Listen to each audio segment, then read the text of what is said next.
Heboh Syahrini disebut mirip Elvy Sukaesih dan Musdalifah. Heboh penampakan Syahrini mirip penyanyi dangdut Elvy Sukaesih. Foto lawas Syahrini mirip dengan penyanyi senior Elvy Sukaesih viral setelah diposting salah satu akun gosip. Hingga kini, foto-foto lawas Syahrini memang kerap viral dan melintas di media sosial. Ada foto Syahrini saat masih jadi penyanyi dangdut hingga foto lawas saat bersama beberapa pria. Kondisi Syahrini di masa lalu kerap dibanding-bandingkan dengan kondisinya sekarang setelah menikah dengan Reino Barak.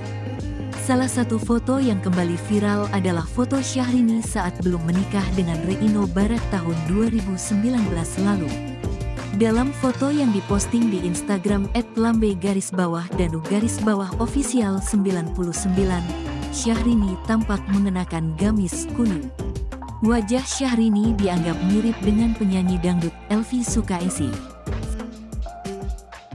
Foto tersebut langsung jadi gunjingan.